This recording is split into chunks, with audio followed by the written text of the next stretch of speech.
So hello guys, good morning, good afternoon, good evening. तो आज हम लोग जो है चैप्टर नंबर 8 करेंगे मेडिवल हिस्ट्री का। गवर्नमेंट के बारे में पढ़ेंगे, इकोनॉमिक और सोशल जो लाइफ थी दिल्ली सल्तनत के अंदर वो कैसी थी उसके बारे में हम लोग जो डिटेल में करेंगे। अब जो टर्क स्टेट जो इस्टेब्लिश की गई जिसके बारे में हमने प्रीवियस चैप्टर्स में पढ़ा है 12th सेंचुरी में नॉर्थ इंडिया में, वो ग्रेजुअली एक बहुत बड़ी पावरफुल और हाईली जो है सेंट्रलाइज्ड स्टेट बनी। सेंट्रलाइज में मोनार्क किंग जो है पावरफुल था, सेंटर जो थी वो पावरफुल थी, जो कैपिटल था कुछ वक्त के लिए। और कुछ वक्त के लिए उन्होंने जो है इंटायर कंट्री को, ऑलमोस्ट जो दिल्ली सल्तनत है उन्होंने पूरी कंट्री को जो है कंट्रोल किया था। कहाँ तक? यहाँ तक कि मदुराई जो साउथ है वहाँ तक। और दिल्ली सल्तनत जो है डिसइंटीग्रेट हुई 15th सेंचुरी की शुरुआत में, ठीक है, 1400 एंड समथिंग के बाद, तुगलक्स के बाद। अब एंड ए कंट्री, ठीक है, 15th century and series of जो है इंडिपेंडेंट स्टेट्स जो है छोटी छोटी जो है नई किंगडम्स जो है वो इमर्ज हुई different parts of the country में। लेकिन जो एडमिनिस्ट्रेशन दिल्ली सल्तनत ने जो बनाई थी वो बड़ी पावरफुल और अफेक्ट, बहुत सारे लोगों को अफेक्ट भी किया। एंड ऑल्सो जो इन्फ्लुएंस था वो मुगल सिस्टम ऑफ एडमिनिस्ट्रेशन जो डेवलप हुई 16th सेंचुरी में उस पर भी इन्फ्लुएंस पड़ा। ठीक है, तो हम पढ़ते हैं एक एक करके वो क्या था। सुल्तान, ऑल थ्रू जो बहुत सारे टर्किश जो रूलर थे ना, तुर्क, सुल्तानत in India declare them self, उन्होंने अपने आप को एक ल्यूटिनेंट ऑफ फेथफुल, मतलब जो अब्बासाइद खलीफा है बगदाद का उसका एक तरह का एक ल्यूटिनेंट माना। और यहाँ तक कि उसका नाम जो फ्राइडे की जो जुमे की प्रेयर होती थी उसके खुतबे में जो सुनाई जाती है ना, नमाज के बाद खुतबा पढ़ा जाता है, उसमें भी जो है उनका नाम होता था, जो खलीफा होता था बगदाद का। It did not mean that the Khalifa became legal ruler. इसका ये भी मतलब नहीं है खलीफा जो है वो कोई लीगल रूलर इंडिया का भी। अब खलीफा जो था वो सिर्फ एक मॉरल पोजीशन थी, ठीक है, बाई प्रोक्लेमिंग उसकी सुप्रीम पोजीशन को माना। और सुल्तान ऑफ दिल्ली जो है ना, वेर ऑल्सो प्रोक्लेमिंग, वो भी प्रोक्लेम कर रहे थे कि that they were the part of the Islamic world. ठीक है, वो ये चीज़ कहकर किसी तरीके से वो लेजिटिमेसी हासिल करने की कोशिश कर रहे थे कि हम भी जो है इस्लामिक वर्ल्ड का जो है वो पार्ट है। बट एक बात नोट रखना कि इस्लामिक स्टेट नहीं थी India. India was not an Islamic state under the जो है दिल्ली सल्तनत। अब सुल्तान का ऑफिस जो है वो जो सुल्तान होता था दिल्ली का, वो सबसे इम्पोर्टेंट जो है ऑफिस था पूरी सल्तनत में। उसके पास जो है सुप्रीम पॉलिटिकल, मिलिट्री और यहाँ तक कि लीगल अथॉरिटी भी थी। सबसे जो है हाईएस्ट जो कोर्ट था वो भी जो है सुल्तान था। और वो रिस्पॉन्सिबल भी था सेफ्टी और सुरक्षा और के लिए, और सेफ्टी के लिए किसकी? स्टेट की। तो वो रिस्पॉन्सिबल अल्टीमेटली एडमिनिस्ट्रेशन का था। और ऑल्सो वो कमांडर इन चीफ था, सबसे बड़ा जो है मिलिट्री का हेड वो कौन था? जैसे आज कौन है? प्रेसिडेंट ऑफ इंडिया है ना आज, कमांडर इन चीफ, वैसे ही वो था जो है आर्मी का। वो लॉ को मेंटेन करने का भी, और जस्टिस, इंसाफ प्रोवाइड करना, और कानून जो है पूरी उसकी सल्तनत में जो है वो माना जाए, उसका भी जिम्मेदार वही था। ठीक है, अब ये फंक्शंस डिस्चार्ज करने के लिए उसने जज अपॉइंट किए हुए थे, लेकिन सुल्तान खुद भी एक्ट करता था as a court of appeal from the जजेस। अगर जजेस अपील करेंगे सुल्तान को तो वो खुद भी जो है एज इन जज जो है वो एक्ट करता था। जो direct appeal could be made to him against the high headedness of any of his official. ठीक है, एक डायरेक्ट अपील भी की जा सकती है अगर कोई भी उसका ऑफिसर जो है वो सही से काम नहीं कर रहा है, उसके खिलाफ भी डायरेक्ट अपील जो है किसको की जा सकती है? सुल्तान को। तो जो इंसाफ दिलाना है लोगों को, वो सबसे इंपॉर्टेंट काम होता था किसी भी रूलर का उस वक्त, कि वो एक जस्ट रूलर होने की निशानी है ये, समझे? तो we would refer to this stern जो मैनर है इन विच द बाल्बन, जिस तरह से बैल्बन ने जो है जस्टिस प्रोवाइड किया था, नॉट स्पेयरिंग इवन, यहाँ तक कि अपने रिश्तेदारों को और बड़े बड़े ऑफिसर जो है स्टेट के उनको भी नहीं बख्शता था। उसका जैसे जस्टिस का मोटो, वही मोहम्मद तुगलक जो था उसने जो है रिलीजियस क्लास जो ओलमा थे, जो प्रीवियसली जो है इस हार्श पनिशमेंट से बाहर होते थे कि इनको जो है सख्त पनिशमेंट नहीं देगी, जैसे मौत की सज़ा नहीं सुनाई जाएगी, ठीक है, उनको भी, उन पे भी अप्लाई होने लगी तुगलक के टाइम पे, मोहम्मद बिन तुगलक के टाइम। अब कोई क्लियर जो है लॉ ऑफ सक्सेशन नहीं था कि जो है जो developed among the Muslim rulers. कि मुस्लिम जितने भी रूलर आए, चाहे वो दिल्ली सल्तनत है या कहीं और, वहाँ कोई क्लियर जो है क्लियर कट गाइडेंस प्रोवाइड नहीं की गई थी कि मेरे बाद जो है यही हुक्मरान बनेगा, यही तख्त पे बैठेगा। जो इस्लामिक थ्योरी थी वो एक आइडिया थी कि वो अडेयर करती थी आइडिया कि इलेक्शन होना चाहिए रूलर का, but accepted in practice succession of any of the sons of a successful ruler. लेकिन ऐसा कुछ नहीं होता था, कोई भी सक्सेसफुल रूलर का बेटा ही ज़्यादातर जो है वो रूलर बनता था। लेकिन होएवर जितने ऑल द सन्स, सारे सन्स का जो है वो इक्वल क्लेम होता था थ्रोन पे। तो आइडिया जो था प्रिमोगेनेचर का वो फुल्ली जो है एक्सेप्टेबल नाइदर ना ही मुस्लिम्स को था ना ही हिंदूज को था। कुछ रूलर्स ने जो है मतलब चुनने का, कुछ रूलर्स ने ना कोशिश की कि वो नॉमिनेट करके जाए उनके बेटों में से एक लड़का जो उसके तख्त पे उसके बाद बैठेगा, और ये ज़रूरी नहीं है कि वो सबसे बड़ा हो एज ए सक्सेसर। जैसे इल्तुतमिश ने अपनी बेटी रज़िया को जो है नॉमिनेट किया था अपने बेटों को छोड़कर तख्त पे बैठने के लिए, but it was for the nobles to accept. लेकिन नोबल्स भी एक्सेप्ट करने चाहिए ऐसे नॉमिनेशंस को, क्योंकि Muslims while the Muslim opinion generally जो है वो आइडिया ऑफ लेजिटिमेसी को एंड जनरली अडेयर, वो इस चीज़ को मानते थे किसका हक है एक्चुअल में थ्रोन पे बैठने का। देर वाज कोई वहाँ पे सेफ गार्ड नहीं था, ठीक है। तो थोस मिलिट्री स्ट्रेंथ जो है वो एक मेन फैक्टर होता था सक्सेशन का। कोई सक्सेसफुल जो है जो मिलिट्री लीडर है, मिलिट्री जनरल है, वो भी बन सकता था लीडर, हुआ भी एक आध बार।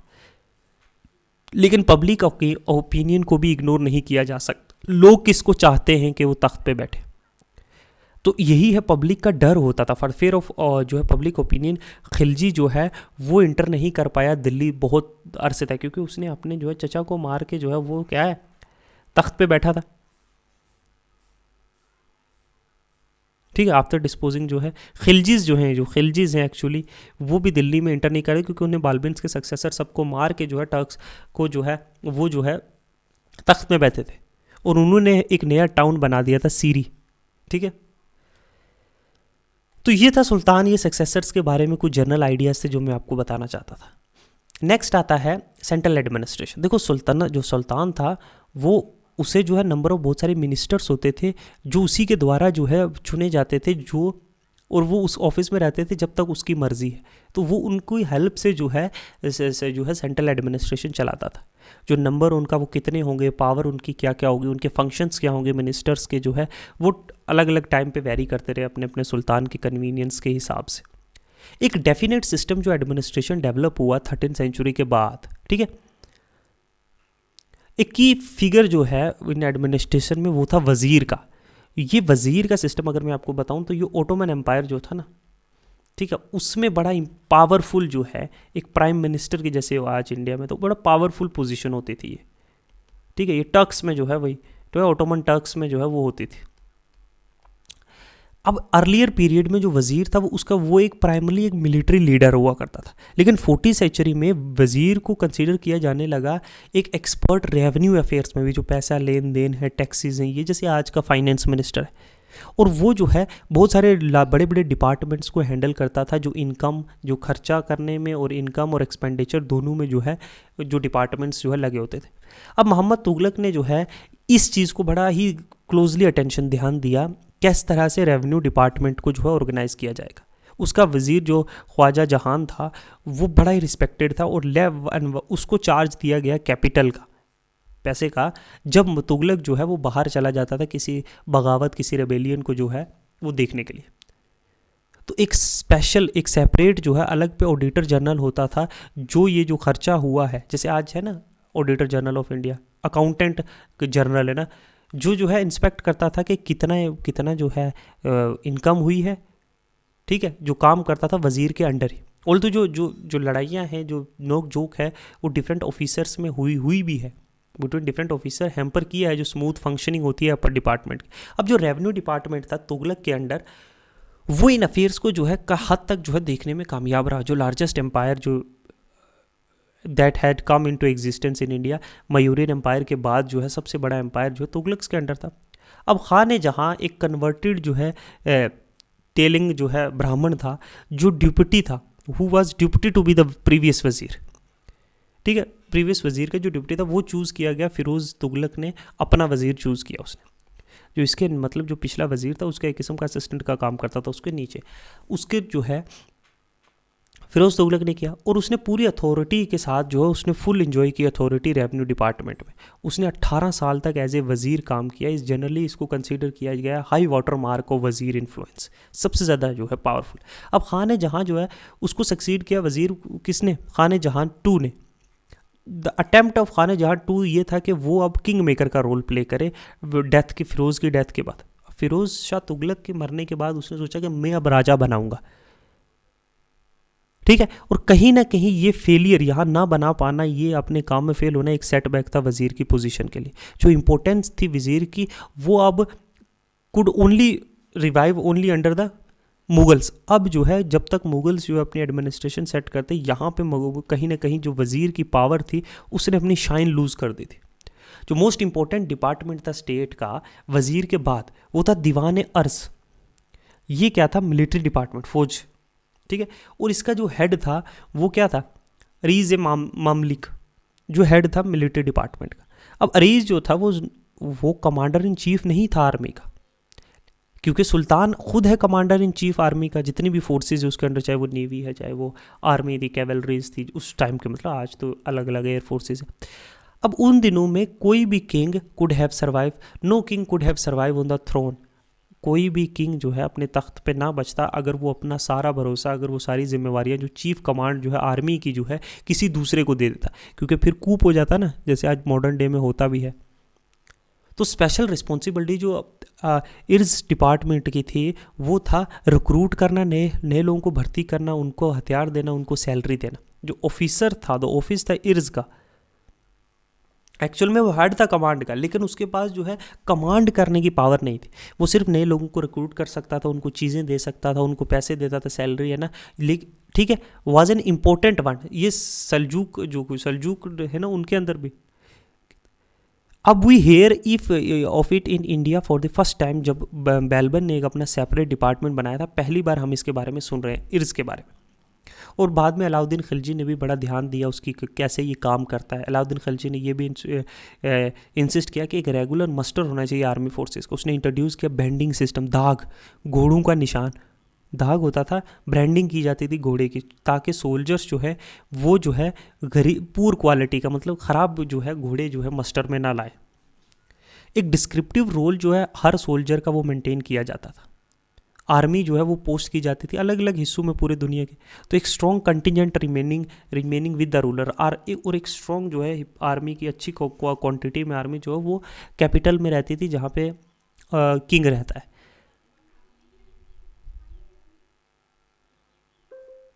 अब बाल्बिन ने जो है अपनी आर्मी जो है good trim of making it march over the long distance in pretext of undertaking hunting excursions. अब बाल्बिन के टाइम इतनी एक्सपेंशन तो हुई नहीं, लेकिन उसने जो अच्छी आर्मी रखी हुई थी जो वो शिकार के लिए जाता था। ऑफ कोर्स सारे दिल्ली रूलर्स ने ये किया। अलाउद्दीन खिलजी की जो है सबसे बड़ी जो है स्टैंडिंग आर्मी होती थी, जिसकी 3 लाख होती थी, जिसने बारेनी के द्वारा जो है इसको जो है नोट भी किया गया है कि 3 लाख की स्ट्रेंथ थी उसकी आर्मी की। ये थोड़ा बढ़ाया चढ़ाया भी लग सकता है, लेकिन अलाउद्दीन खिलजी पहला सुल्तान था जिसने अपने सोल्जर्स को जो है कैश में पेमेंट दी थी। हमने इसके बारे में डिटेल में पढ़ा है। पहले जो है टर्किश सोल्जर्स जो है ना उनसे असाइन किया गया जाते थे विलेजेस द्वाब में, कि इन विलेजेस से जितना रेवेन्यू कलेक्ट होगा वो तुम ले सकते हो ना अपनी सैलरीज के लिए। तो वो जो है देखने लग गए थे अपने इन असाइनमेंट को एज ए हेरिडेटरी, वो मालिक बन के बैठ गए थे कहीं ना कहीं विलेजेस के। और वो जो है वो नॉट प्रिपेयर्ड, वो अपनी पोस्ट जो है देने से जो है पीछे हट रहे थे। और बहुत सारे लोग बहुत बूढ़े हो गए तब भी जो है आर्मी में सर्व करते। तो बैबलिन ने रिज्यूम किया, try to resume this holding by modifying in order to due agitation created by many soldier and pleading to his old friend. अब कोतवाल जो थे ऑफ दिल्ली, लेकिन अलाउद्दीन ने ये सारी होल्डिंग के सिस्टम्स जो है ख़त्म कर दिए। उसने 238 टिंके जो है तनकास जो है वो सिपाही को देने लगे, 78 और दिए टू 1 जो 2 घोड़े जो है मेंटेन करता है, मतलब 2 घोड़े रखे हुए उनका ख्याल रखता है। तो एफिशिएंसी जो थी अलाउद्दीन की आर्मी की वो मेन फैक्टर था, तो जिसकी वजह से उसने जो है मंगोल्स का जो इन्वेजन है इंडिया का उसको रोका। और उसी टाइम पे उसने एट द सेम टाइम उसने दक्कन को भी कॉन्कर किया। ये लार्ज स्टैंडिंग आर्मी और उसका वेल मेंटेन जो स्ट्रक्चर था। टर्क्स ने लार्ज नंबर ऑफ एलिफेंट भी मेंटेन करके रखे, जिनको वॉर के लिए जो है वेल ट्रेंड भी किया गया था। कॉर्प्स ऑफ सैपर्स और माइनर्स जो है वो भी अटैच थे आर्मी के साथ, ताकि रोड्स को क्लियर करने के लिए, किसी तरह का कोई ऑब्स्टेकल्स है, कोई सड़क बंद है, उसको क्लियर करने के लिए साथ में ये भी एक जो है रेजिमेंट रखी हुई थी जब आर्मी मार्च करते। तो टर्क्स और अफगान्स जो है वो ज़्यादातर इसकी कैवलरीज में जो है डोमिनेट करते थे, और उन्हें एक प्रेस्टिजियस भी कंसिडर किया जाता था कि ये आला तरह की फोर्स है।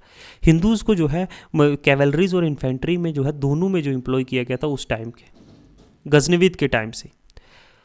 अब they continued to be employed but largely in infantry in subsequent period. तो इनको बाद में भी हिंदूज़ को, लेकिन ज़्यादातर जो है इनको जो है कैवलरीज में जो है इन्फेंट्रीज में जो है ज़्यादातर जो है इनको रिक्रूट किया जाने लगा। ये हम हिंदूज़ की बात कर रहे हैं, ठीक है। टर्क्स और ज़्यादातर जो अफगान्स थे वो ज़्यादातर कैवलरीज में होते थे, बाद में इनको जो है इन्फेंट्रीज में करते। अब दो इंपॉर्टेंट डिपार्टमेंट्स है स्टेट के, एक दीवान रियासत और एक दीवान इंशा। दीवान रियासत और दीवान इंशा ये क्या है? जो पहला है दीवान रियासत, वो रिलीजियस जो मजहबी मैटर्स हैं जो है ना, जैसे pious foundation, stipend to deserving scholars and men of piety. तो ये जो है it was presided by the chief sardar, जो जनरली जो लीड करते हैं काजी लोग, जो मुल्ला लोग, मौलवी लोग होते हैं, ठीक है। तो वो जनरली जो है चीफ काजी होते हैं। जो चीफ काजी होता है वो हेड ऑफ द डिपार्टमेंट होता है किसका? जस्टिस का भी, इंसाफ का। अब काजी ये जो है ये अपॉइंट किए जाते हैं बहुत से पार्ट्स में एम्पायर के, पर्टिकुलरली उन जगहों पे जहाँ जो है ज़्यादातर मुस्लिम आबादी है। अब जो काजीज़ हैं ये सिविल लॉज होते हैं ना, मैरिज, डिवोर्स, प्रॉपर्टी राइट्स, इनके रिलेटेड जो है जो मुस्लिम लॉ पे बेस्ड ऑन शरिया है उनके अकॉर्डिंगली जो है जस्टिस प्रोवाइड करते हैं लोगों को। हिंदूज़ जो है वो अपने पर्सनल लॉज की तहत जो है जो पंचायत होती थी, जो विलेजेस में, जो गाँवों में, वो जो है जस्टिस प्रोवाइड करती थी। और जो लीडर होते थे बहुत से कास्ट के इन सिटीज़ में। जो क्रिमिनल लॉज थे वो जो है उनके ऊपर रेगुलेशन जो है वो रूलर्स के द्वारा जो है वो लॉज और रेगुलेशंस बनाए जाते थे क्रिमिनल के मैटर में। बाकी सिविल मैटर्स में तो ये हो गया। अब दीवान इंशा जो है, वो मैंने पहले क्या बताया, दीवान रियासत। दीवान इंशा जो है वो डील करता था स्टेट के मैटर्स में, फॉर्मल हो, कॉन्फिडेंशियल हो, रूलर और स्वर्गन्स, बाकी अदर स्टेट्स के बीच के मैटर है, या कोई जो सबऑर्डिनेट ऑफिसर्स हैं उनके रिलेटेड या डिपार्टमेंट के रिलेटेड वो मैटर उनके साथ डील करने के लिए।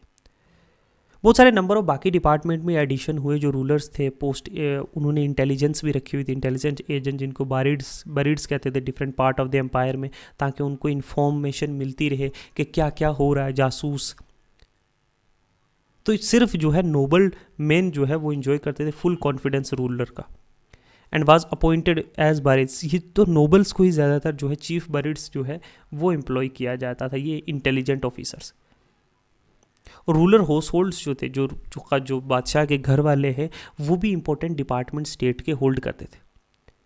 It looked after the personal comfort के, सुल्तान कैसा है, उनको क्या चाहिए, लार्ज नंबर ऑफ जो औरतें जो उनके रॉयल हाउस होल्ड में, महलों में रहती थी। It also looked after a large number of जो है कारखाना डिपार्टमेंट होते थे, जहाँ चीज़ें, आर्टिकल्स जो है जो किंग को चाहिए, जो घर को चाहिए, रोज होल्ड को, वो स्टोर की जाती थी। समटाइम ये आर्टिकल्स जो है वो मैन्युफैक्चर जो है बड़े बड़े रॉयल्स जो है, राजकुमारियाँ जो वहाँ पे रॉयल और बाकी जो लोग रहते हैं उनके जो है जो नवाब लोग हैं उनके सुपरविजन में ये चीज़ें बनते थे। अब फिरोज़ शाह तुगलक ने एक सेपरेट डिपार्टमेंट सेटअप किया हुआ था स्लेव्स का, जो ये नौकर्स होते थे, और बहुत सारे एम्प्लॉय किए गए थे वर्कशॉप्स में। ये ऑफिसर्स जो थे ये इंचार्ज थे इन सारी एक्टिविटीज़ का, जिन्हें क्या था, वकील दार जिन्हें कहा जाता था। और ये रिस्पॉन्सिबल भी थे मेंटेन करने के लिए प्रॉपर डेकोरम कोड का, प्लेसिंग नोबल उनको अपनी ऑर्डर्स में खड़ा करने का। फिरोज शाह ने सेटअप किए हुए थे ये डिपार्टमेंट पब्लिक वर्क्स के लिए, जैसे कैनाल्स बनाने, नए नए इरीगेशन फैसिलिटी, पब्लिक बिल्डिंग्स के लिए। तो ये सारी जो है सेंट्रल एडमिनिस्ट्रेशन होती थी दिल्ली सल्तनत के अंदर। लोकल एडमिनिस्ट्रेशन इस दौर में कैसी थी? जो लोकल एडमिनिस्ट्रेशन थी इस दौर की, वो जो है जब टर्क्स ने कॉन्कर किया कंट्री, तो इन्होंने डिवाइड किया कंट्री को नंबर ऑफ इक्ताज में, है ना। जो पार्सल्ड आउट अमॉन्ग द लीडिंग जो बड़े बड़े टर्क्स थे उनके हिस्से में जो है ये ज़मीन के टुकड़े आए। पूरे इंडिया को डिवाइड, जो एरिया कॉन्कर किया था, बड़े बड़े नोबल्स के हाथ में इनको दे दिया गया कि ये तुम संभालो, ये तुम संभालो, ये तुम संभालो, हैं। अब ये होल्डर्स जो ये मालिक थे इन मुक्तीज़ के या इन वलीज़ के, इन होल्डर्स, इन ऑफिसर्स के, जो जो इन ज़मीनों के जो इक्तास के मालिक थे, उन्हें मुक्तीज़ या फिर वलीज़ कहा जाता था। अब ये जो ट्रैक्स थे, जो लेटर जो प्रोविंस बने या सूबा बने, जिनको हम आज स्टेट्स कहते हैं, ठीक है, वी आर टोल्ड के जो तुगलक के दो अंडर, मोहम्मद तुगलक के अंदर 24 प्रोविंसेस थे अप टू माबर साउथ तक। और पहला जो है एट फर्स्ट ये मुक्तीज जो थे वो अलग अलग इंडिपेंडेंट थे। अब इनसे ये एक्सपेक्ट किया जा रहा था कि ये लॉ एंड ऑर्डर जो है मेंटेन रखेंगे इन जगहों पर, और यहाँ से लैंड रेवेन्यू कलेक्ट करेंगे जितना होगा और वो गवर्नमेंट को देंगे। और जो पैसा इन्होंने कलेक्ट किया है, इनसे ये सैलरीज भी प्रोवाइड करेंगे जो सोल्जर्स हैं, और एक बैलेंस मेंटेन करके रखेंगे प्रोविंसेस में जो डिवाइड की गई थी एकता से। तो जैसे जैसे सेंट्रल गवर्नमेंट जो है वो जो है स्ट्रांग होने लगी और एक्सपीरियंस गेन करने लगी, तो ये इन मुक्तीज़ को जो है और नज़दीक से जो है इनको जो है कंट्रोल करने लगी। समझे? अब क्या हुआ, ये मुक्तीज़ अब इनको अब रिक्वायर्ड था कि ये अब remit to the centre the balance of income after meeting, कि जो अपने खर्चे हैं प्रोविंसेस के वो देने के बाद फिर सेंटर को जो है प्रोवाइड करेंगे पैसा, रेमिटेंस जिनको बोलते हैं। अब ऑडिटिंग अकाउंट की होने लगी विच टुक प्लेस हर 2 कपल ऑफ ईयर्स के बाद, है ना। इसके साथ बहुत सारी सख्तियां भी होने लगी, इंक्लूडिंग टॉर्चर और इम्प्रिजनमेंट होने लगा मुक्ति का जो मालिक है, ठीक है, अगर कोई गलतियां चोरी चकारी पकड़ी जाती है। बाद में फिरोज तुगलक के जो है टुवर्ड द एंड ऑफ सल्तनत इनको थोड़ा रिलैक्स भी कर दिया, थोड़ा जो जितनी सख्ती से जो है इन प्रोविंसेस को देखा जाता था। अब प्रोविंस के नीचे होती थी शिक्स, SHIKOS शिक्स, और उनके नीचे होता था Pargana. We do not know कितनी एडमिनिस्ट्रेशन इन यूनिट में होती थी, लेकिन हमें ये बताया जाता है विलेजेस को जो है, जो गांव होते थे उनको यूनिट्स में 100 की यूनिट से लेके 84 की यूनिट में जो है बांटा जाता था, जिनको जो है 84 कहा जाता है ट्रेडिशनली का 84। अब this must have been the basis जो है परगानास की। जो परगाना थे उनको हेड करता था अमील। जो मोस्ट इंपॉर्टेंट पर्सन था विलेज का वेयर द कुत्स, मतलब जो लैंड ऑनर्स थे, जो ज़मीनों के मालिक है, जिनको मुकद्दम भी कहा जाता है या विलेज हेडमैन भी कहा जाता है, आज जैसे सरपंच है। हमें ये भी देखा गया है कि विलेज अकाउंटेंट होते थे, जो पटवारीज हैं आज। विलेज को जो है अकाउंट, कितना इनकम आया, कितना रेवेन्यू है, कितनी ज़मीन है, किस किस के पास है, वो सारे रिकॉर्ड्स होते थे लैंड के। हमें एग्जैक्टली नहीं पता है कि विलेज को कैसे एडमिनिस्टर किया जाता है, लेकिन इट वाज परहैप्स कोई इंटरफेरेंस नहीं था, एज लॉन्ग एज कि जब तक ये अपना लैंड रेवेन्यू जितना ड्यू है, जितना इस विलेज से पैसा जो है गवर्नमेंट को ड्यू है, ये इतना पे कर रहे हैं, तो इनकी एडमिनिस्ट्रेशन में ज़्यादा इंटरफेयर जो है नहीं किया जाता था। अब इनिशियल स्टेज में हार्डली कोई चेंजेस जो है वो की गई, जो वर्किंग थी किसकी, जो विलेज लेवल की जो एडमिनिस्ट्रेशन थी उसमें कोई ज़्यादा चेंजेस जो है वो लाई नहीं गई, ठीक है। लैंड रेवेन्यू जो था वो कंटिन्यू उसी मैनर में कलेक्ट किया जाने लगा, मोर और लेस कुछ गिने चुने लोगों के द्वारा। तो यही एक मेजर फैक्टर है टर्क्स का, जो एस्टेब्लिशमेंट करने की अपनी अथॉरिटी जो है इतनी पूरी कंट्री में इतना चलती। जो changes we have mentioned began from the time of Alauddin Khilji. तो जो चेंजेस हमने मेंशन ऊपर किए भी है ना, वो अलाउद्दीन खिलजी के टाइम पे जो है 14th सेंचुरी के कहीं शुरुआत में हुई है, जिससे जो है इतनी कन्फ्लिक्ट्स पैदा हुई हैं, जो पीजेंट्स के जो रिवोल्ट्स हुए हैं, जो किसानों के।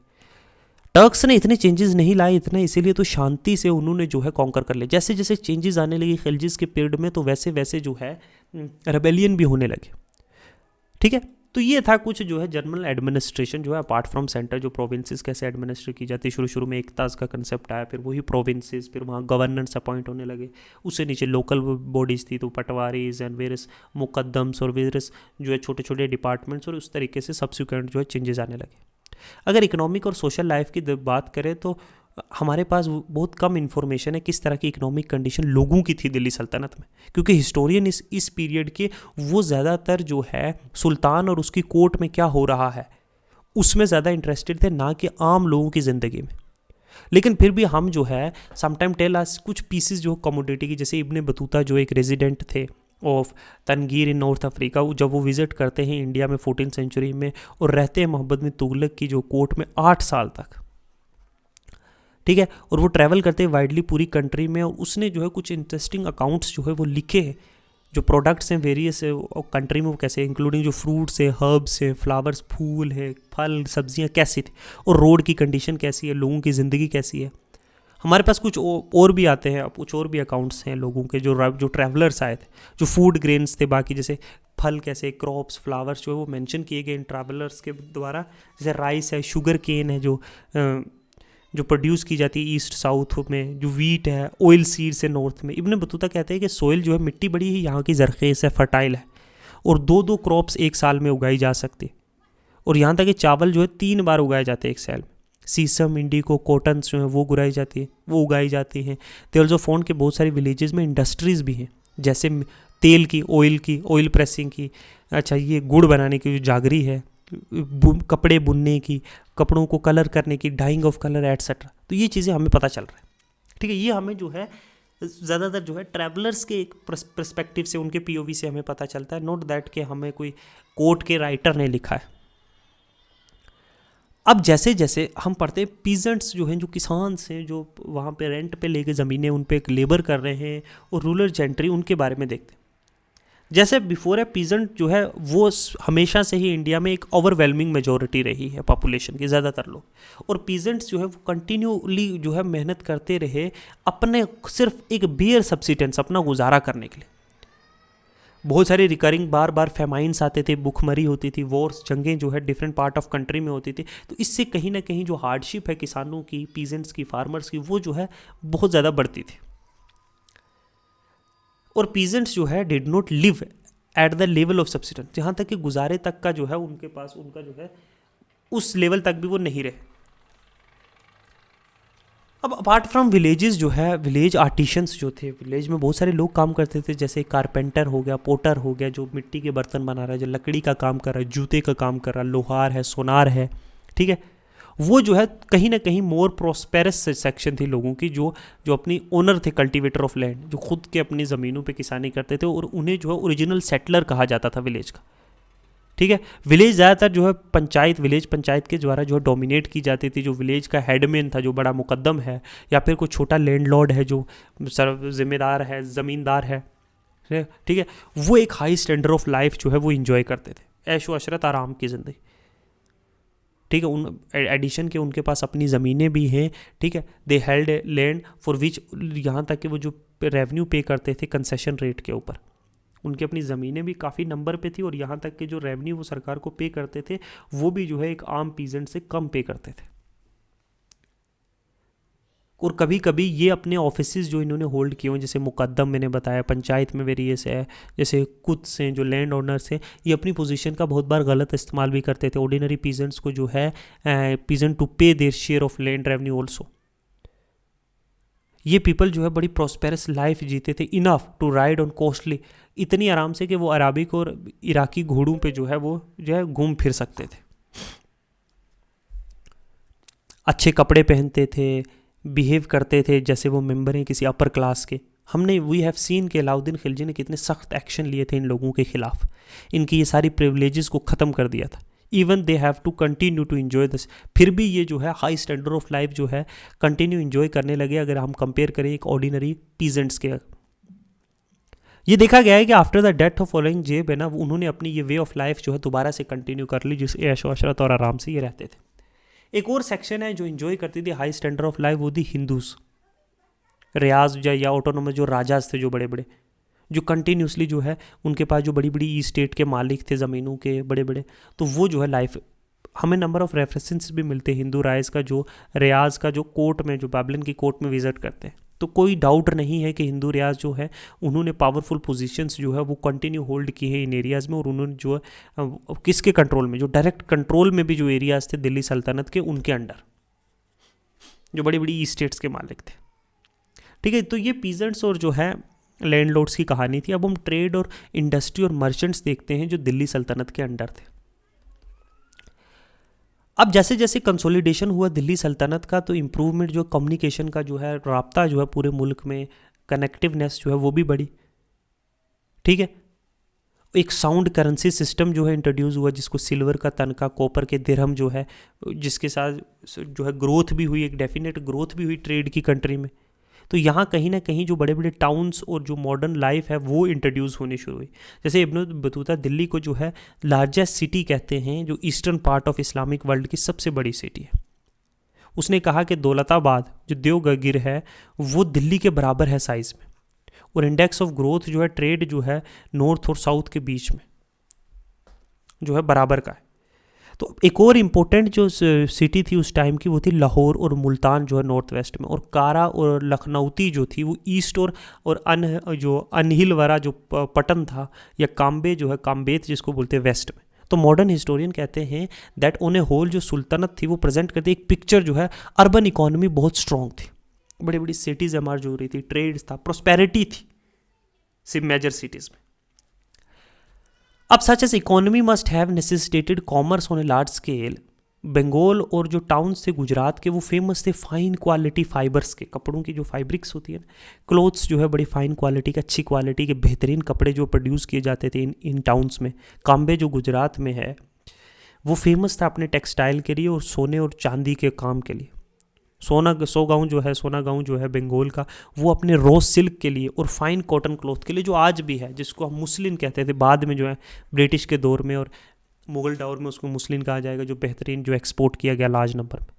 बहुत सारे और भी हैंडीक्राफ्ट भी था, जैसे चमड़े का काम, लेदर वर्क, लोहे का काम, कारपेट बनाने का जो कालीन्स होती हैं, लकड़ी का काम जिसमें फर्नीचर है, पत्थरों को कार्व कर करके, तो ये सारा हैंडीक्राफ्ट भी जो है उस दौर में बहुत लार्ज स्केल पे होता था, जिसके लिए इंडिया जो है फेमस भी था।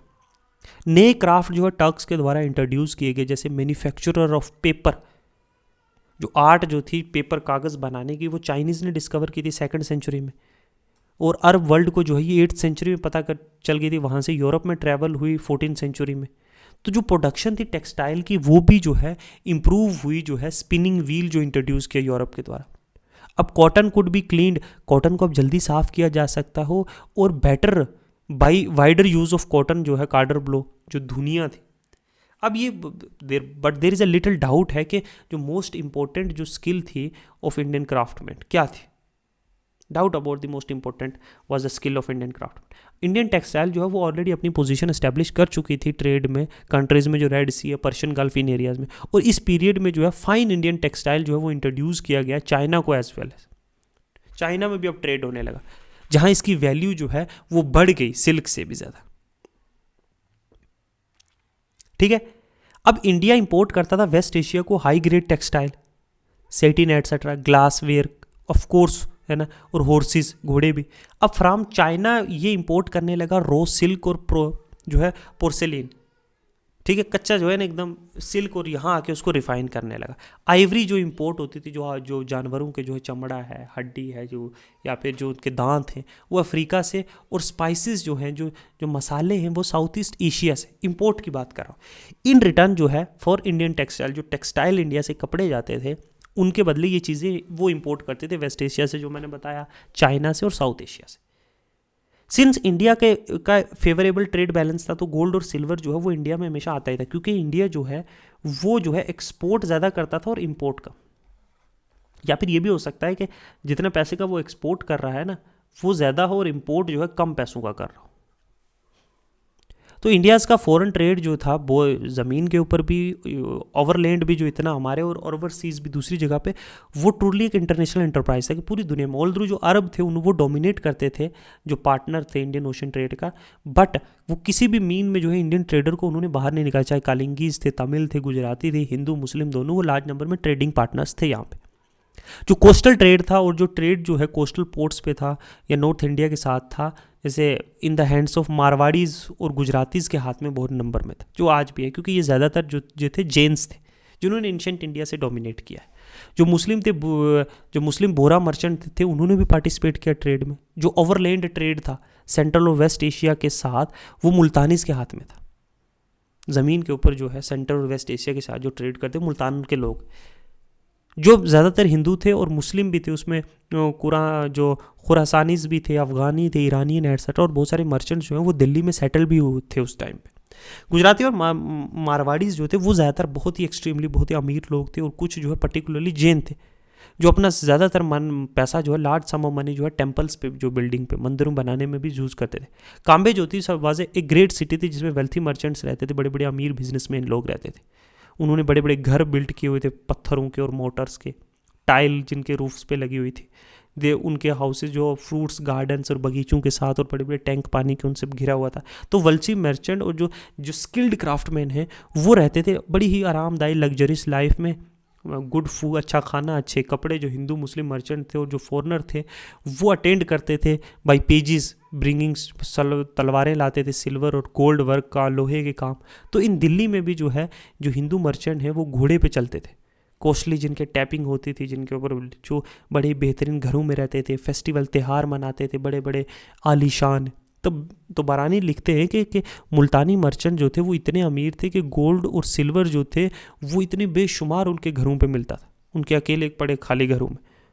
नोबल्स एक्सट्रेवेजेंट लाइफ जीते थे, मतलब आलीशान। और एवरी टाइम है ना दे वांटेड टू, वो कुछ फीस्ट वीस्ट रखते थे, मतलब खाने की दावतें रखते थे सेलिब्रेशन में, या कोई त्यौहार मना रहे हैं तो they had to run in houses of Multan in order to. तो वो लोग जब भी कोई त्यौहार मनाते थे या कोई खाने की दावत या पार्टियां रखते थे तो वो मुल्तान के जो है इन बड़े बड़े बिजनेसमैन इनके घर पे दौड़ते थे, वहाँ से पैसे उधार लेते थे। तो इन थोज डेज जो ट्रैवल था वो बड़ा ही रिस्की था, चोरी चकारी डकैती का ख़तरा होता था। हुएवर जो रॉयल रोड थी वो उन्हें हमेशा अच्छी जो है गुड शेप में रखा गया था, मेंटेन करके रखा गया था। बहुत सी सराइज थी जहाँ पे लोग जो है अपनी कंफर्ट के लिए जो है ट्रैवलर सेफ्टी के लिए वहाँ रहते थे, रात गुजारते थे।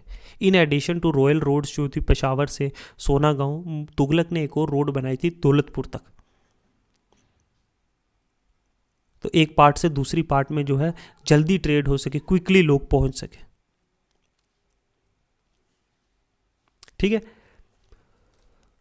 तो ये सारी चीज इकोनॉमिक लाइफ जो थी वो was quicken in this period by improvement of communication और ग्रोथ ऑफ ट्रेड की वजह से जो थी इकोनॉमिक लाइफ बड़ी प्रॉस्पेरस थी। और जो ज़मीन के ऊपर ट्रेड हो या समुंदर से हो, तो टर्क्स ने जो है वो इंट्रोड्यूस किया या फिर मशहूर किया नए क्राफ्ट और टेक्निक्स, जिनको आयरन स्ट्रिपड भी कहते हैं। और लार्ज स्केल यूज़ जो आर्मर्स का हुआ घोड़ों पर भी, और जो राइडर है उसके लिए भी, वो भी हैवी था, फॉर हैवी है ना, एंड राइडर्स फॉर हैवी। और लाइट कैवेलरीज यूज़ की गई नए रूलर्स के द्वारा। इससे जो है मेट्रोलॉजी इंडस्ट्रीज़ और मेटल क्राफ्ट का भी बहुत ज़्यादा जो है जल्दी डेवलपमेंट हुआ। और इवन मोर इम्पोर्टेंट डेवलपमेंट जो थी वो इम्प्रूवमेंट थी राहत, मतलब मिस कॉल्ड जो पर्शियन व्हील है ना, सो दैट जो वाटर जो है वो लिफ्ट किया जा सके नीचे कुएं से ना डीपर लेवल से ऊपर तक, जो व्हील का यूज़ किया गया। और other craft including paper making, कांच का ग्लासेस बनाने का, स्पिनिंग व्हील है, इन्होंने कहीं ना कहीं लूमिंग और वीविंग को भी इंप्रूव किया। Mention many by the made of introduced, कुछ सुपीरियर मोटर का यूज़ किया जिसने टर्क्स को जो है मैग्निफिसेंट बड़ी बड़ी बिल्डिंगें बनाने का, आर्च डोम्स का इंट्रोड्यूस हुआ। तो नॉट सारे क्राफ्ट जो थे वो नए नहीं थे, लेकिन उनका एक्सपेंशन, उनका जो बढ़ा चढ़ा के लार्ज नंबर पे यूज़ करना और उनको बेहतर तरीके से इंप्रूवमेंट करना, ठीक है, ये जो है इन टर्क्स के दौर में हुआ। एग्रीकल्चर ग्रोथ जो है were the two of the most important factor, जिससे जो है second half of 14th century जो है उसमें रिलेटिवली जो है ग्रोथ ज़्यादा हुआ। ठीक है, अब सुल्तान और नोबल जो है वो जो है चीफ जो थे सुल्तान एंड जो उसके नोबल थे वो एक स्टैंडर्ड ऑफ लिविंग जो है बेहतरीन इंजॉय करते थे एज़ कम्पेयर टू जो है हाई स्टैंडर्ड जो है in the world at that time. तो स्टैंडर्ड था रूलिंग क्लास का इस्लामिक वर्ल्ड में, वेस्ट एशिया या सेंट्रल एशिया में, उससे भी बेहतर तरीके से जो है दिल्ली सल्तनत के जो है रूलर्स जो है वो लाइफ अपनी इंजॉय करते थे। जो यूरोप था वो अभी भी जो वो है ट्राइंग टू ओवरकम जो उसकी बैकवर्डनेस थी, है ना, जो वेल्थ ऑफ रूलिंग क्लासेस थी इस्लामिक वर्ल्ड में वो कहीं गुना उनसे ज़्यादा थी और डेजलिंग थी। और एक स्टैंडर्ड सेट किया था कि रूलिंग क्लास जो है हर कंट्री की है ना वो उस स्टैंडर्ड ऑफ लिविंग को मेंटेन करने की कोशिश कर रही थी। जैसे हिंदू रूलर थे, ऑलमोस्ट एवरी सुल्तान जो इंडिया का था उसने अपना खुद का जो है महल बनाया हुआ था। बेलबन ने जो है डेजलिंग कोट था जिसमें डिज़ाइन किए गए थे impress and striking a sense of of in the heart of the visitor. जो उस महल में जाता था वो देखता था कि क्या है। अलाउद्दीन खिलजी और उसके सक्सेसर्स ने भी जो है सेम ट्रेडिशंस को फॉलो करने की कोशिश की। जो पैलेस था मोहम्मद तुगलक का वो हैज़ बिन डिस्क्राइब, उसने इब्न बतूता ने उसको डिस्क्राइब किया, a person who want to visit the sultan, उसको जो है 40 जो है has to pass through 3 lofty gates, 3 बड़े बड़े जो है वो गेट्स के अंदर से गुजर के जाना पड़ता था जिसके ऊपर बहुत सारे गार्ड्स लगे हुए थे।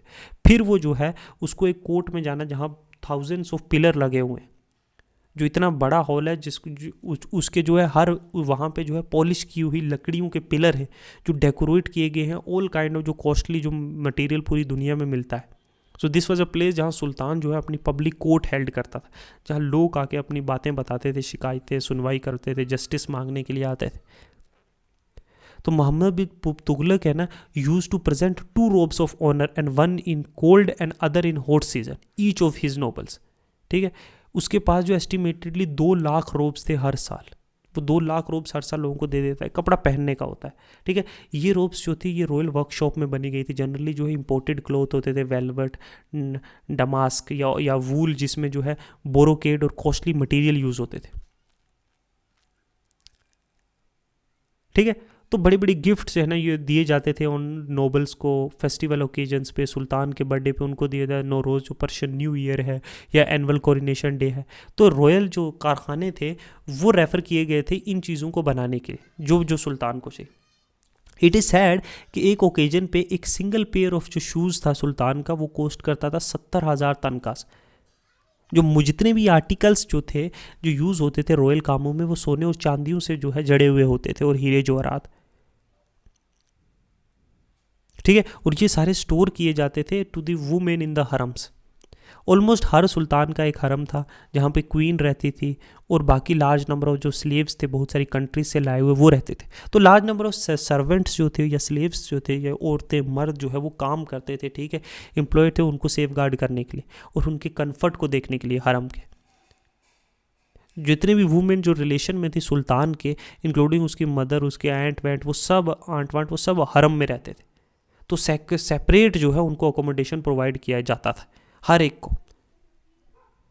ठीक है, तो ये सारे अलाउद्दीन ने जो है वो स्टंटली रिप्रेस किया था नोबल्स को, मैंने आपको बताया भी है। लेकिन देखिए ये नोबिलिटी जो है came its own under the Tughlaqs. Due to जो रैपिड एक्सपेंशन हुआ एम्पायर को, लार्ज सैलरी और अलाउंसेस जो है वो देने लगे नोबल्स को जो है तुगलक्स के टाइम पे। हमें वजीर को के बारे में हमें पता चलता है कि वो इंजॉय करता था एक लार्ज सम। ठीक है, in that province of Iraq they were heading to ministry of God 20,000 से 40,000 तिनके एक साल के मिलते। जो चीफ सदर होता था तो 60,000 तिनके भी मिलते थे।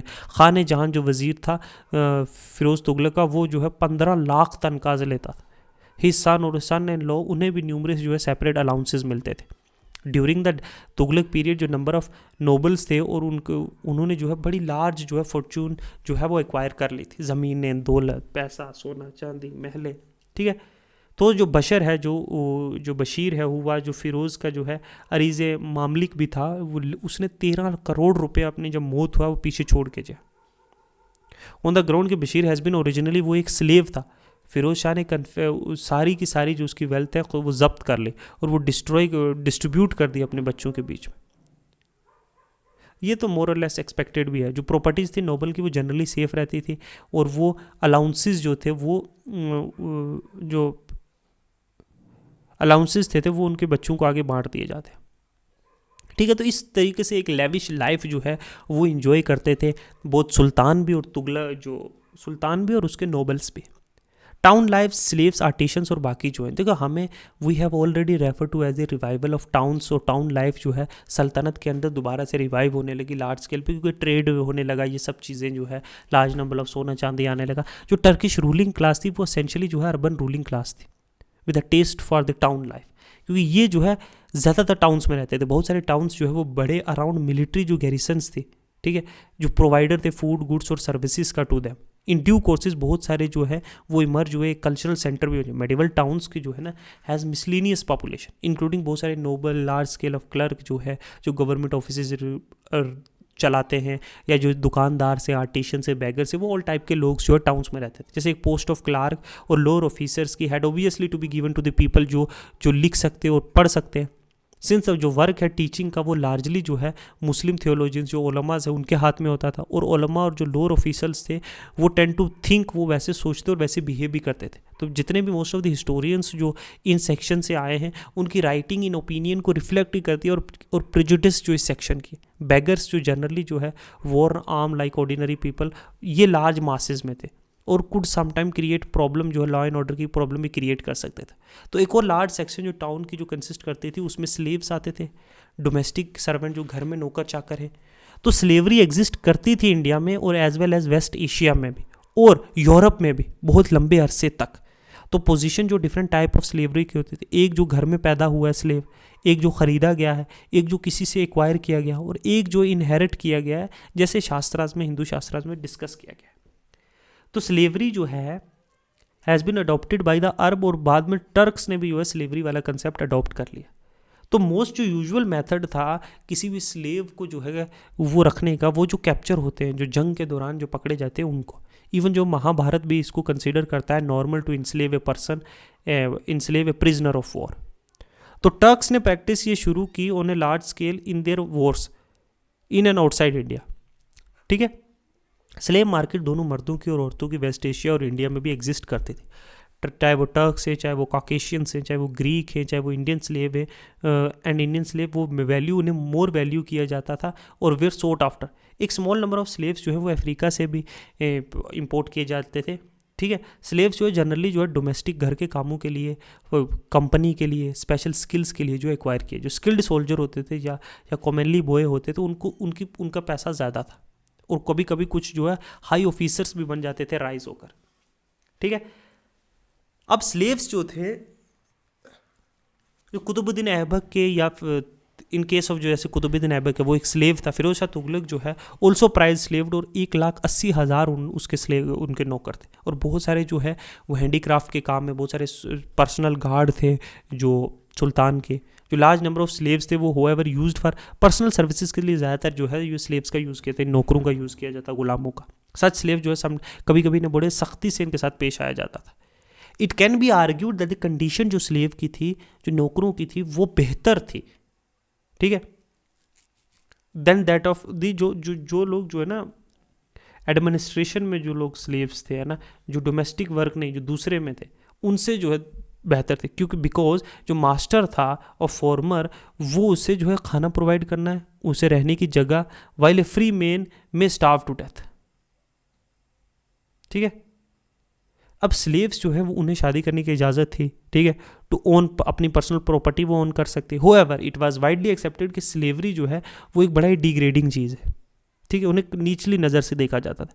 गिविंग ए स्लेव हिज और हर लिबर्टी, उसे एक मैट्रिमोशियस या act among the Hindus and Muslim, एक बड़ा ही बेहतरीन काम देखा जाता था। इन जनरल जो फूड ग्रेन्स थे वो जो खाने की चीज, जो दाने थे, बड़े सस्ते थे। टॉन फॉक्स ड्यूरिंग सल्तनत पीरियड के हमने मेंशन भी किया है खिलजीज के टाइम पे कि दुनिया में इतना सस्ता जो है, जो बेसिक नीड थी वो कितनी जो है सबसे जो है सस्ता मिलता था। लेकिन इसके प्राइजेज जो है मोहम्मद तुगलक के दौरान जो है इंक्रीज़ हुए थे, लेकिन फिर डिक्लाइन हो गई खिलजी के अलाउद्दीन खिलजीज के लेवल में under Firoz Shah. It is possible that this was due to जो एक्सटेंसिव एग्रीकल्चर हुआ इस रेन में, जो फिरोज़ के टाइम पे, वो भी एक कारण हो सकता है कि जो ग्रेन्स का प्राइस है वो बहुत कम हो गया था। It is difficult to commute the cost of living कितनी होगी, एक टाउन में रहने वाले इंसान का कितना खर्चा होता होगा। एक मॉडर्न हिस्टोरियन एस्टिमेट ये करता है कि ड्यूरिंग फिरोज़ के हुकूमत के एक फैमिली कंसिस्टिंग ऑफ एक वाइफ, एक बीवी, एक आदमी, उस वाइफ, एक नौकर और एक या दो बच्चों है ना, कुड लीव 5 तनकाज पे जो है पूरे महीने वो आराम से ये लोग रह सकते थे, 5 से 6 लोग। तो जो लोअर गवर्नमेंट ऑफिशियल्स थे या सोल्जर्स थे वो बड़े ही सस्ते में रहते थे। But it did not apply, ये आर्टिशंस या वर्कर्स को अप्लाई नहीं करता था, क्योंकि अलाउद्दीन खिलजी के दौर में जो वेजेस थे आर्टिशंस की वो 2 या 3 तनख्वाह थी पर दिन की, या अबाउट 1.5 या 2 तनख्वाह पर मंथ। तो अलग अलग होता था। हाउस होल्ड जो सर्वेंट है, जो घर के नौकर, उन्हें बहुत कम पैसा दिया जाता था। ठीक है, इवन अंडर जो अकबर है, जो अनस्किल्ड लेबर है, वो अर्न करती थी 2.5 से 3 रुपीस एक महीने के। ठीक है, एंड इवन लेस, उससे भी कम। तो in term of the income जो लिविंग कंडीशन थी आर्टिशंस की या वर्कर्स की, वो कहीं ना कहीं बड़ी हार्ड थी इस पीरियड में।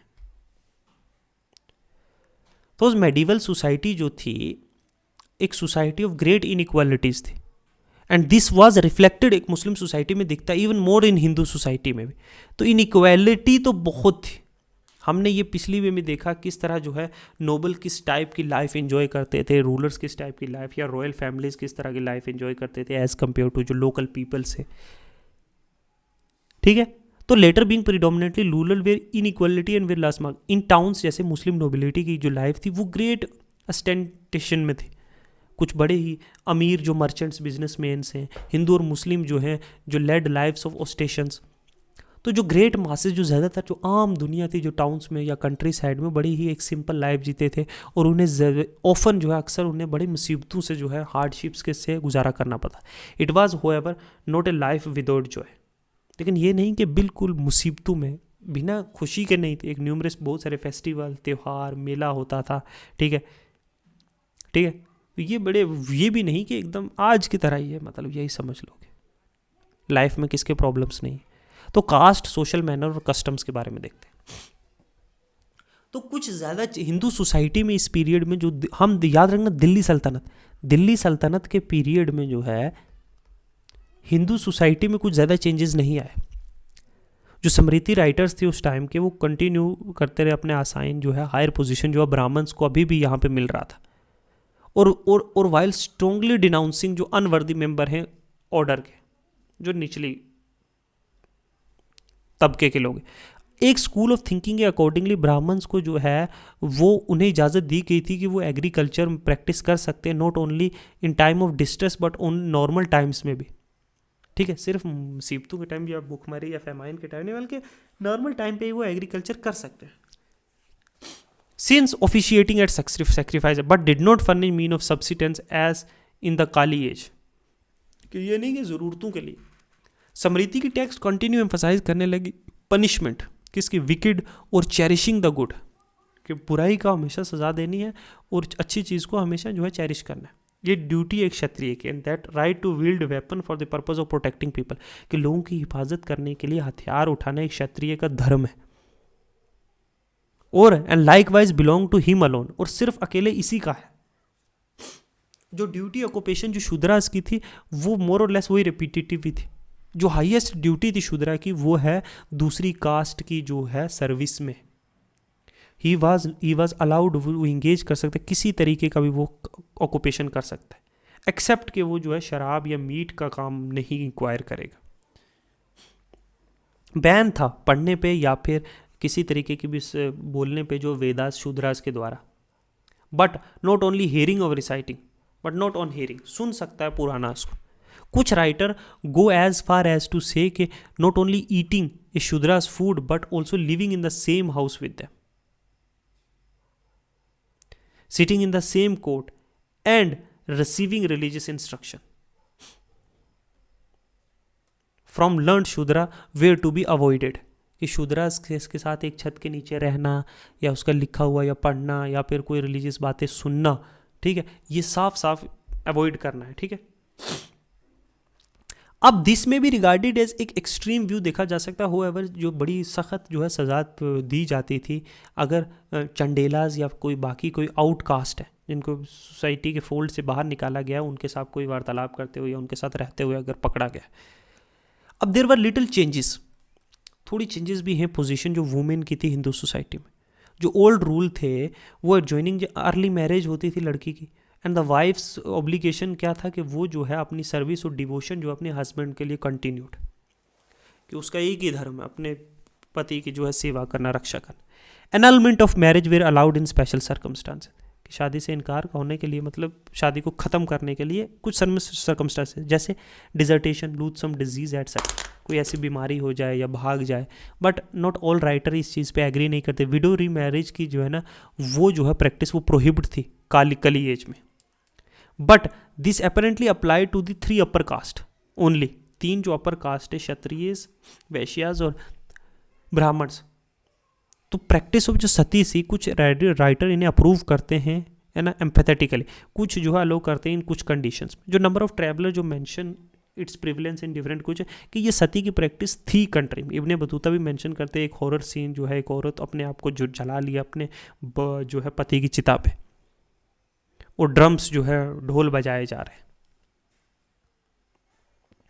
तो उसके अकॉर्डिंगली जो परमिशन फ्रॉम द सुल्तान उससे लेनी पड़ती थी, सुल्तान से परमिशन लेनी पड़ती थी सती के लिए। रिगार्डिंग प्रॉपर्टी जो है, जो कमेंटेटर्स आप होल्ड करते हैं कि विडो के पास जो बेवा हो गई है उसके पास ये राइट है कि वो जो है अपने, अगर उसका कोई बेटा नहीं है तो वो प्रॉपर्टी होल्ड कर सकती है, प्रोवाइडेड कि प्रॉपर्टी वाज नॉट जॉइंट। अगर वो जॉइंट है तो उसे डिवाइड करना पड़ेगा।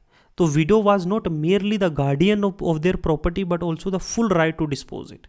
वो बेच भी सकती है, किसी को दे भी सकते, कुछ भी कर सकते। थोज इट वुड अपेयर कि women property right of women जो है कहीं ना कहीं इम्प्रूव हुआ है हिंदू लॉज के अंदर अंडर दिल्ली सल्तनत। ठीक है, अब इस पीरियड में जो प्रैक्टिस थी कीपिंग वुमेन इन सेकुलेशन या आस्किंग देम कि वो पर्दा करें, कोई बाहर का अगर आया है, दैट द प्रैक्टिस ऑफ पर्दा बिकेम वाइड स्प्रेड अपॉन। तो अपर कास्ट वुमेन्स में कहीं ना कहीं जो पर्दे का जो चलन है वो अब बहुत तेज़ी से बढ़ने लगा।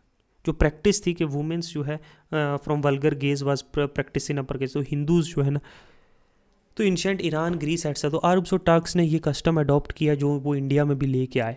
तो ड्यू टू देयर एग्जाम्पल, उनकी मिसाल लेते हुए ये इंडिया में बड़ी तरीके से जो है वाइड स्प्रेड हो गया, फैल गया इंडिया में, पर्टिकुलरली नॉर्थ इंडिया में। तो ग्रोथ जो पर्दा की हैज़ बीन एट्रीब्यूटेड, ये कहीं ना कहीं देखा जाता है fear of Hindu women being captured by invaders, कि तुम्हें पर्दा करना है, कहीं तुम्हें कोई देख के जो डर जो है हिंदू वुमेन्स को जो है कि कोई तुम्हें जो बाहर से ये आए हैं ये तुम्हें पकड़ ना ले। तो इन एज ऑफ वॉयलेंस वुमेन जो है लाइबल थी कि उन्हें ट्रीट किया जाएगा एक प्राइज, इनाम की तरह जंग का।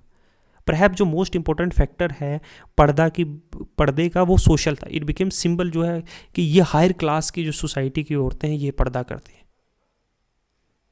तो इन्हें कहीं ना कहीं एक रिस्पेक्टेबल चीज़ देखी जाने लगी और कॉपीड इट, क्योंकि नोबल्स और टर्क्स जो बाहर से आए थे वो पर्दा करते थे और कहीं ना कहीं यही इन्होंने भी अडॉप्ट कर दिया। तो ऑल्सो रिलीजियस जस्टिफिकेशन भी इसकी मिलती है। ठीक है, वट एवर द रीज़न में भी इट अफेक्टेड, ये कहीं ना कहीं इनको वुमेन्स को बहुत अफेक्ट किया और कहीं ना कहीं इनको और डिपेंडेंट बना दिया मेन पे। तो ड्यूरिंग सल्तनत पीरियड जो मुस्लिम सोसाइटी थी वो डिवाइडेड थी, ठीक है, एथनिक और रेशियल ग्रुप्स में। टर्क्स, समझ रहे हो ना, कोई टर्क है, कोई ईरानियन है, कोई अफ़गानी है, तो इनमें जो है, ठीक है, और इंडियन मुस्लिम्स जो है वो रेयरली एक दूसरे से शादी करते थे। इनफैक्ट ये सेक्शंस जो हैं वो कास्ट एक्सक्लूसिवनेस हो गई of Hindus, converted from lower section of Hindus were discriminated against. जो लोअर कास्ट के हिंदूज थे जो कन्वर्ट हुए मुस्लिम में, उनके साथ भी डिस्क्रिमिनेशन होना। तो हिंदू और मुस्लिम जो अपर कास्ट है उन्हें did not have social intercourse between them during इस period, partly due to the superiority complex of latter. ठीक है, and partly due to religious restriction भी जो है ऑन पार्ट ऑफ हिंदू कि इंटर मैरिजेस जो है और इंटर डाइनिंग विद देम, ये जो है बड़ी रिस्ट्रिक्शंस थी। जो Hindu upper caste applied to the Muslim, the restriction they applied on Shudras. तो वही जो हिंदू अपर कास्ट जो वही रिस्ट्रिक्शन अप्लाई कर रही थी मुस्लिम्स पे जो वो शूद्रास पे जो है अप्लाई कर रही थी। But it should be borne in mind कि कास्ट रिस्ट्रिक्शन जो है वो did not close social intercourse between Muslims and upper caste Hindus in, ठीक है, इन मुस्लिम आर्मीज। और जो है बहुत सारी in various time Hindu soldiers जो हैं उन्हें जो है मुस्लिम आर्मी इनरोल किया गया है मुस्लिम आर्मीज़ में। जो मोस्ट नोबल्स थे जो हिंदूज थे वो एज देयर पर्सनल मैनेजर। तो ये सारी चीज़ें जो है चल रही थी। नेचर ऑफ स्टेट कैसा, देखो मैंने आपको बताया था टर्क स्टेट इंडिया में ना वो एक मटेरियलिस्टिक और एरिस्टोक्रेटिक स्टेट था। और पहले नोबल्स ने कोशिश की कि हम मोनोपलाइज करें जो हायर जितने भी हाई ऑफिस हैं स्टेट के वो उनके हाथ में रहे। किसी तरह के जो ताजिक्स हैं, अफ़गान से या कोई नॉन टर्किश हैं जो एम्प्लॉयड है उनको ना मिले। तो कहीं ना कहीं हमारे हाथ में हमेशा ये अपर जो स्ट्रॉन्ग जो पावरफुल डिपार्टमेंट्स हैं, जो सारे ऑफिसेज हैं वो हमारे। तो नोबिलिटी ने जो है एक्वायर के ब्रॉड बेस सिर्फ जो है तुगलक्स के अंदर वेरियस जो है डिसेंडेंट के लोगों ने जो है इंपॉर्टेंट ऑफिस होल्ड किए। होएवर जो एक नोबल बर्थ के अकॉर्डिंगली एक स्टिल एक इंपॉर्टेंट क्वालिफिकेशन रही थी हाई ऑफिस, कि हाई ऑफिस होल्ड करने के लिए एक इंसान नोबल बाई बर्थ होना चाहिए, कि वो नोबिलिटी से ही पैदा हुआ होना चाहिए।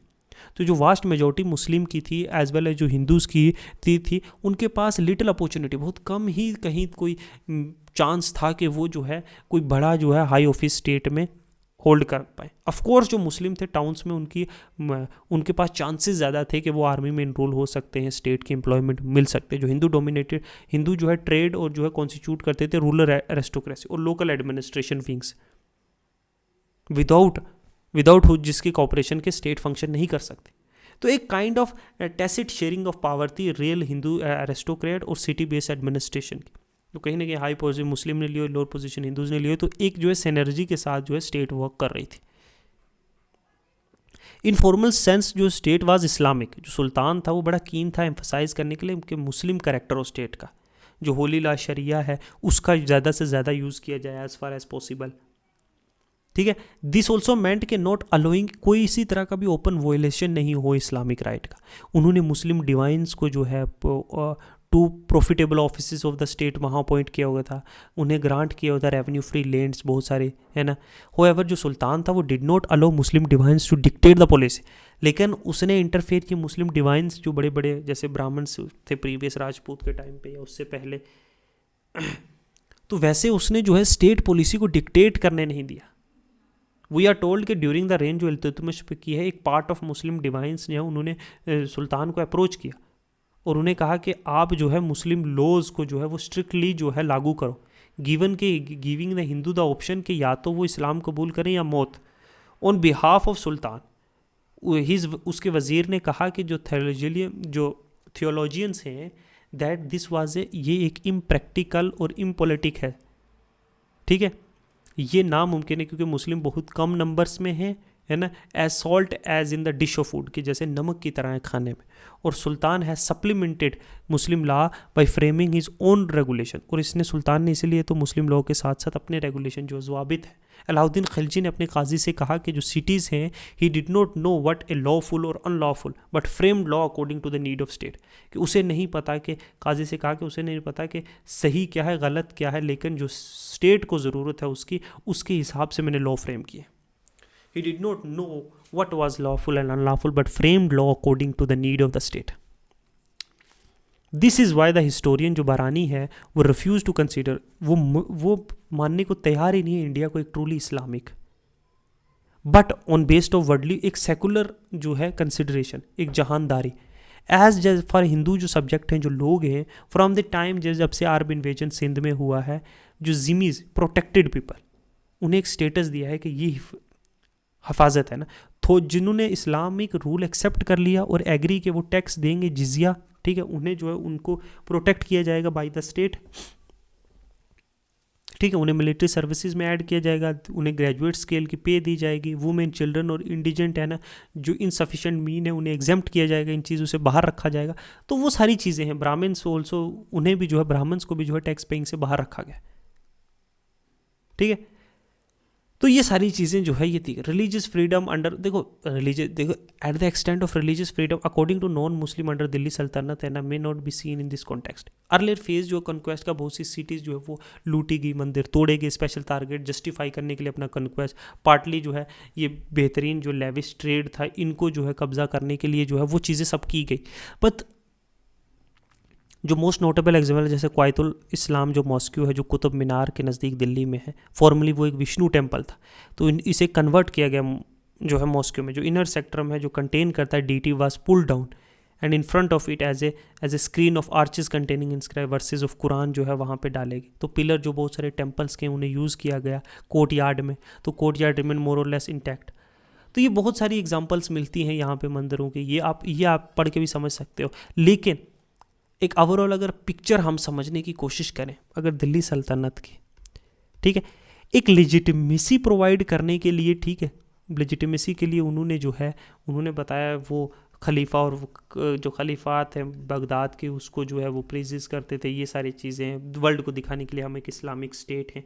बट बहुत सारे मंदिर तोड़े गए, but merely because for the treasure, ठीक है, वो एंशिएंट इंडिया में हो रहा था। एंशिएंट इंडिया में जो है जब चालुक्यास ने जो है जो चेराज और पांड्यास पे, तब भी उन्होंने मंदिर तोड़े महाबलीपुरम में या फिर इन जगहों पे। तो ये क्लियरली पावर अपनी दिखाने के लिए होता है, ठीक है। इन्होंने टर्क्स ने किया ट्रेजर लूटने के लिए, क्योंकि मंदिर जो थे वो सबसे रिचेस्ट प्लेसेस थे जो एंशिएंट इंडिया से फ्लोरिश करती हुई आ रही थी, ठीक है।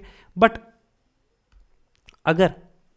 अगर हम और सेंस में भी ले नेक्स्ट में, तो ये जो है ना क्लियरली जो टेम्पल्स कन्वर्ट किए गए, हाँ वो चीज़ें की गई, तो मॉस्क्स बनाए गए, ठीक है, पैलेसेस के लिए जो है वहाँ से चीज़ें यूज़ की गई, ठीक है। इन जनरल्स अगर देखा जाए तो इट वाज नाइदर जो है कोई इस्लामिक स्टेट थी, ठीक है, ना ही देवर क्रूअल टू हिंदूज। आफ्टर जो है कंसोलिडेशन जो है, ठीक है, उन्होंने जो है इक्वल ट्रीटमेंट दिया, हिंदूज लॉज को भी जो है उन्होंने बराबर का जो है वो respect the as per the sharia's laws also, समझे। जैसे ये देखो ना, फॉलोइंग द जो मंगोल इन्वेजन है वेस्ट एशिया का, मेनी पीपल जो बिलोंगिंग टू जो मुस्लिम फैमिलीज से थी वो भागकर इंडिया आ गए। तो कहीं ना कहीं इन्फ्लक्स हुआ अफगान्स का, इंडिया में बहुत सारे लोग आए और मेनी ऑफ देम जो है वो भी टर्किश आर्मी में आ गए और वो इंगेज ट्रेड में भी हो गए। और फर्दर जैसे जैसे अफगान्स जो है 15th सेंचुरी तक इंडिया आए लोधी डायनेस्टी के अंदर, डिस्पाइट दिस जो नंबर ऑफ मुस्लिम थे इंडिया में वो कंपेरेटिवली बहुत कम थे। जो नेचर था हिंदू मुस्लिम रिलेशनशिप को, जो कल्चरल एटीट्यूड था दोनों का, ठीक है, वो हम नेक्स्ट चैप्टर में पढ़ेंगे इनकी सिचुएशंस कैसी थी।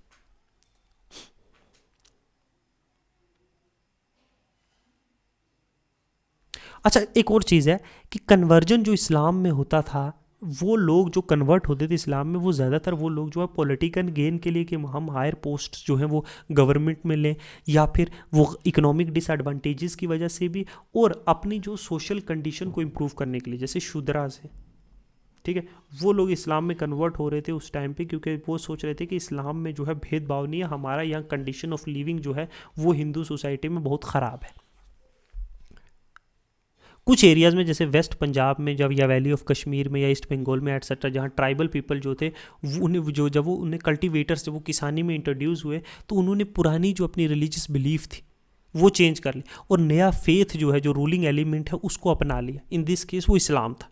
जैसे जो है हर्षवर्धन के बाद जो है बहुत सारे ट्राइबल पीपल ने जो है वो ब्राह्मणिज्म ज्वाइन किया था, क्योंकि जब वो जो है मेन स्ट्रीम सोसाइटी में आए तो उन्हें पुरानी कल्चरल बिलीफ छोड़ दी और उनके जो पुराने जो डीटीज़ थे उनको भी इन्होंने जो है अपने यहाँ से रिलीजन में ऐड कर दिया। जैसे टाउन्स में बहुत सारे, इन टाउन्स फॉलोइंग नए क्राफ्ट जब इंट्रोड्यूस किया टर्क्स के द्वारा, डिपेंडिंग अपॉन उनके कितना पैट्रोनेज मिल रहा है रॉयल क्लास के द्वारा, जैसे वेवर है, आयरन वर्कर है, ये लोग जो है ये भी कन्वर्ट हुए, ये आर्टिशंस जो है इस्लाम में कन्वर्ट हो गए। ठीक है, तो ये सारी चीज़ें हैं आज का जो है, ये मैं कुछ जो है आपको समझाना चाह रहा था किस तरह की जो है सोशल लाइफ है, सोशल लाइफ कैसी थी, ठीक है, डिफरेंट सेक्शंस की, ठीक है, डिफरेंट जो है सेक्शन ऑफ सोसाइटी की। हमने उसमें जो है नोबल्स के बारे में भी देखा, सुल्तान के बारे में देखा, कॉमन पीपल के बारे में देखा, ठीक है, कॉमन पीपल के बारे में देखा। फिर हमने उसमें जो है आर्टिशंस, क्राफ्ट पर्सन्स, ठीक है, आर्टिशंस, क्राफ्ट पर्सन्स। फिर लाइफ हमने देखी, life in villages, towns, cities, ठीक है, ये सारी चीज़ों के बारे में हमने इसमें डिस्कस की। नेक्स्ट चैप्टर में मिलते हैं, तब तक थैंक यू, गुड बाय।